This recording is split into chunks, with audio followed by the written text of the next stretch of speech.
Welcome back into the Daft on Draft podcast. I'm your co-host Corey Kinnan, bringing you in for this Thursday edition of the show. Again, as we did last week on Thursday, we're going to create a prospect. Last week we did wide receivers using a different trait from multiple different draft eligible prospects in this class to create our Frankenstein prospect. So think Calvin Johnson. That's your Frankenstein wide receiver. That's what we did last week. Think running backs. Maybe that's a discussion we can have. I think I have a pretty good one who's played his professional career in Cleveland. But before we dive into building our ideal prospect, our ideal running back, Dalton, come on in, join the show. How are you? I am fantastic. This was a tough one, honestly. This was a tough one because we're early on. We wanted to put pass pro in there, but I don't think I can. I don't think I have the facilities to grade enough of these guys' pass pro ability to give a good Frankenstein for that. So that will be something that happens later. Right now I'm going through. I'm watching all the rushing attempts. I'm watching some of the catching stuff, but I'm not sifting through all these running backs' pass protection at this point. So we're gonna go with physical traits. We're gonna go with what we see on tape from these guys when they run the football or when they are receiving the football. So no pass pro for all of you pass pro junkies out there in this one. And another ground rule that we've set is it has to be a player that we've watched. Like we can't pull out some guy we played with in NCAA 25 or like that we looked online and saw that he had good receiving stats. Like exactly. It has to be a player that we know who they are. Like people know who they are. We've watched them personally. Like it's not going to be the Texas State running back I burn people with on wheel routes in CFB 25. It's just not going to be. So that's another ground rule that we've kind of set. Again, we've broken it down into multiple categories. So we got contact balance, we got vision, we have explosiveness, we have ability or not agility / change of direction, and receiving ability. It's kind of how we're going to break this down. So Dalton, let's start with contact balance, and I'll let you go first with who you chose for contact balance and why. I'm going to throw this out there. I think if you haven't picked this person for contact balance, you're a silly goose. I think we probably have the same person then. Yes, he plays on the East Coast. Yep. He is in baby blue. Yep. Or they call it Carolina blue. It's Omarion Hampton. The dude is just a bowling ball. He reminds me a little bit, and I think I said this on the Running Back podcast. He does remind me a little bit of Javonte Williams, just a rocked up, 6 foot, 220-pound dude who is just incredibly hard to bring down on first contact. Mm-hmm. And it's not just that he's a bowling ball, but it's his ability to break through arm tackles, to really shed guys, to kind of, even throw hump moves to get them off of him. And he is and part of this, I'm going to go back to a little bit of a story here. When I was playing high school football, we had a running back who was a sophomore at the time I was a senior. He was not a very big dude. He was probably 5'10", 5'11", 170 pounds. But he was so explosive that when he hit you in the hole, it hurt. He wasn't a big dude, but it hurt because he was that explosive. And that's kind of what somebody like Hampton reminds me of. Somebody who is just so explosive in the hole that you don't really want to meet him there. And so for that, because of all of the tackles that he broke last year and all of the tackles he's already breaking this year, he's the top guy for me there. Yeah, I went in that direction as well. I wanted to get cute because I really wanted to include Rutgers Kyle Monangai. Like, I think he's such a fun running back. And like, if I was going to do it, it was going to be contact balance. But like, I can't. You can't not choose Omarion Hampton for this. Over the past 2 years, he's averaging 4.5 yards after contact per carry. Like that's a ridiculous amount of yards after contact. He has 416 yards rushing this year and 310 of them after contact. Like he's impossible to bring down on first contact. He's forced 12 missed tackles or 20 missed tackles already. I'm sorry. In week 1 against Minnesota alone, he forced 12 missed tackles. Like he's the quintessential bowling ball of this running back class. This is more of an NFL draft question than a prospect question, but does his amount of gap usage versus his limited zone scheme usage worry you about his translation to the NFL? Yeah, I mean, I think it kind of has to, even, especially when you it's a Javonte thing, right? Yeah. Yes, it's the same when thing you look at the Javonte thing, because even when you watch that offense specifically with Javonte on it and with Michael Carter on it. Carter was getting zone reps. Mm-hmm. They were running wide zone. They were running outside zone with Michael Carter. They were not running it with Javonte. And so, yes, it does a little bit. There are still teams that run a bunch of gap and not as much zone. And I think he can probably run inside zone. But, yeah, it's a lot of gap stuff for him. And so, yeah, it's a little bit easier for him to say, okay, I'm going to follow this hole. This is where I'm supposed to go. And it's not quite that simple, but it is not as free flowing as an outside zone scheme is. So Yeah. I do. It does worry me a little bit because of the Javonte thing. But I'm still going to bet on somebody that has that kind of contact balance and explosiveness too. Yeah. Yeah. I think I'm right there with you. Although I don't tend to be all in on like bowling ball running back styles. Like I want guys who can make guys miss in the open field because that's the kind of stuff you're going to win with the NFL. I think more Yeah, than but that's running the thing. through. I don't think that he's a one-trick pony when it comes to Okay. broken tackles. I also think that he can make guys miss as well. Yeah. Yeah. I gotcha. All right. We're gonna move on to vision.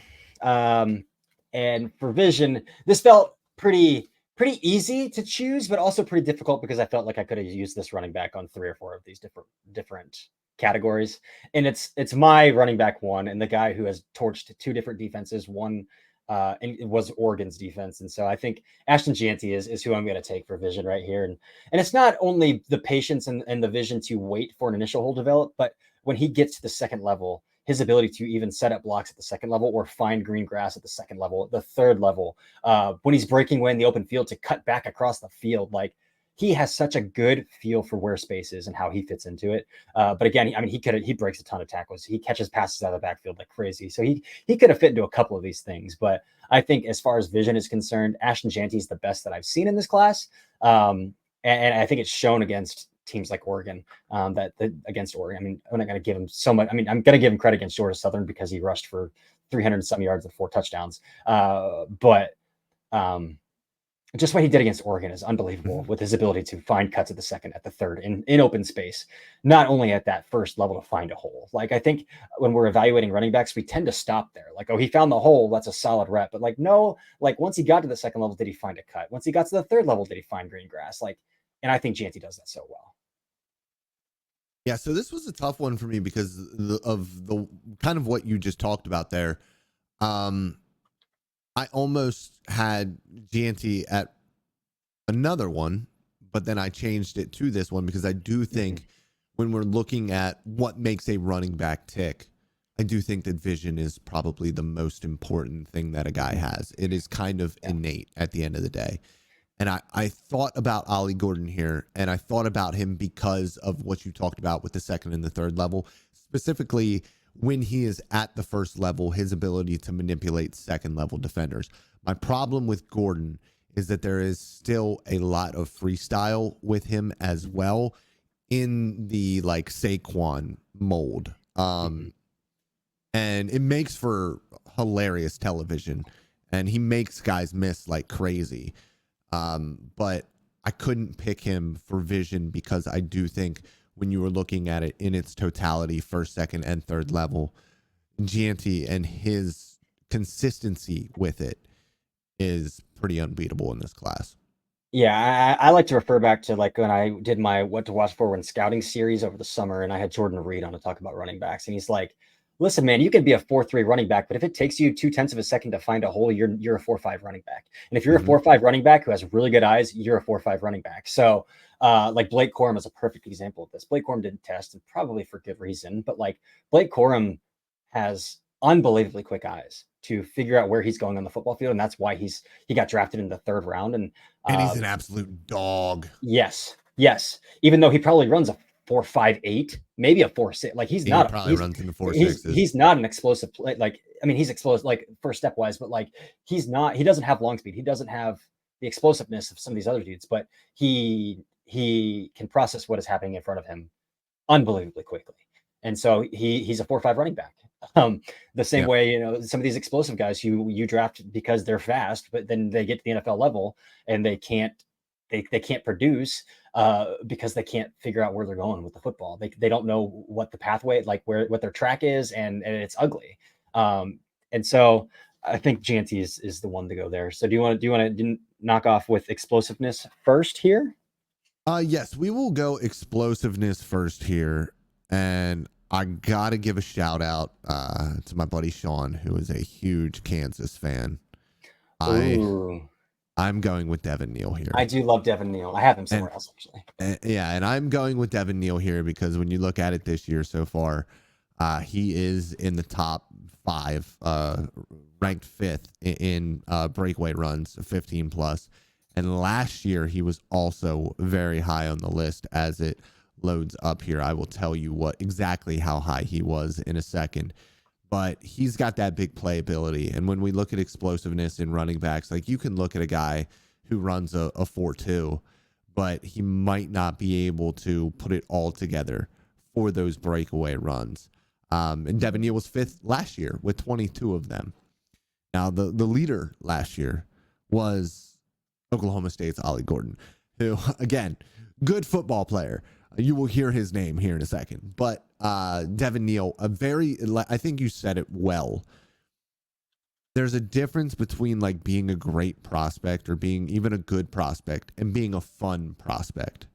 And I think Devin Neal is in that fun prospect mold where you're probably looking at, a little bit outside of the top 100 at the end of the day for him. Maybe he comes into the top 100, especially in a class like this. But I think in a normal class, you're probably looking at him being the day 3 guy who you absolutely adore and you want to stand on the table for.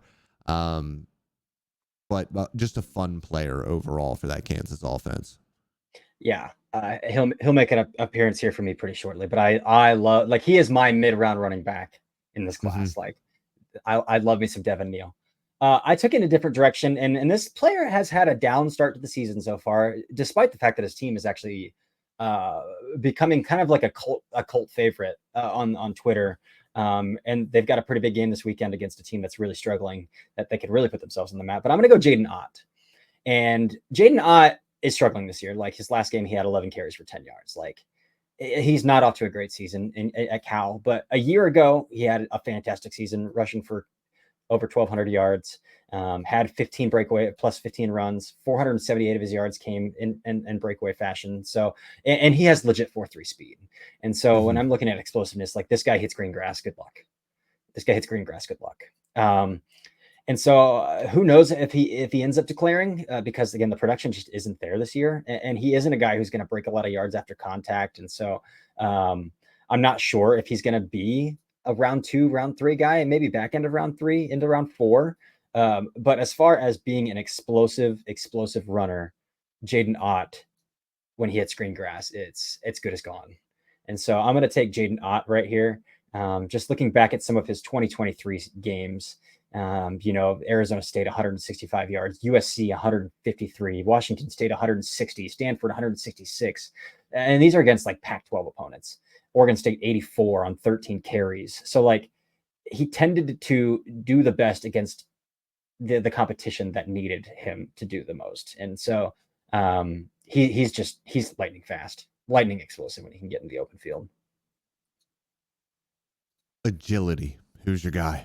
Yeah, this is where I'm going to bring up Devin Neal. Yeah, and so Devin Neal is so fluid, man. He is so fluid to make people miss, and in a phone booth too. So like, if there's a defender in his face as soon as he takes the handoff out, like, I feel good about him making that man miss in a phone booth and at least getting back to like breaking even. I love Devin Neal so much. He's unbelievable.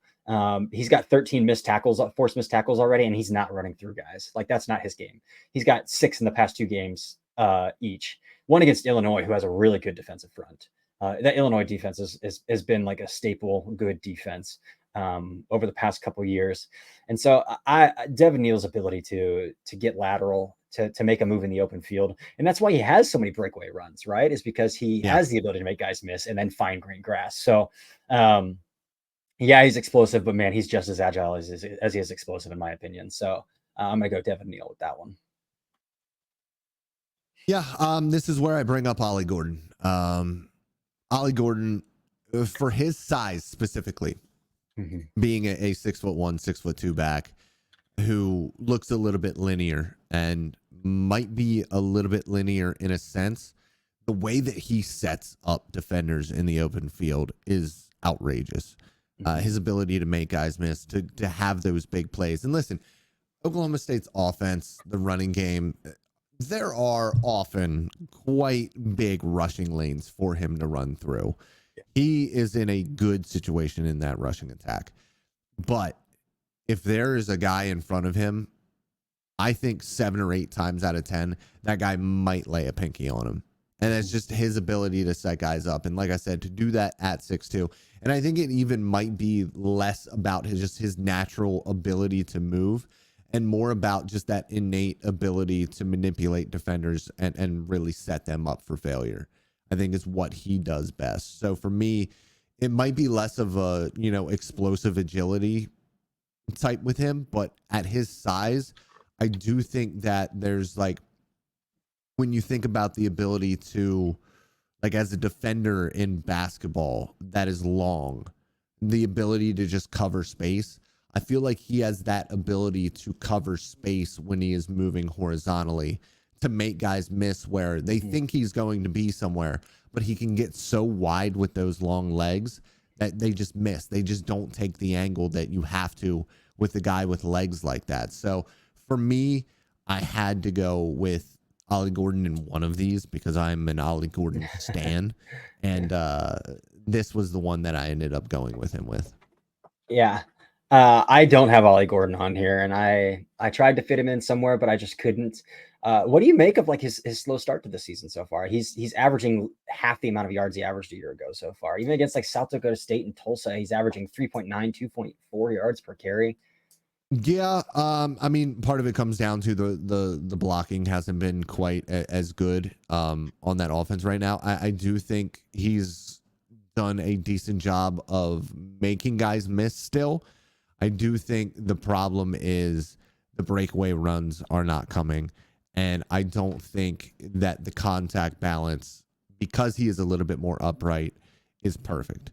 And so when you don't have the rushing lanes that you were used to having last year, and then you also don't have the best contact balance, you're going to go down quicker. I don't think that he's a guy who is going to break a ton of tackles, and that's why I didn't bring his name up in contact balance at all. Which is so odd for being 6'2", 225.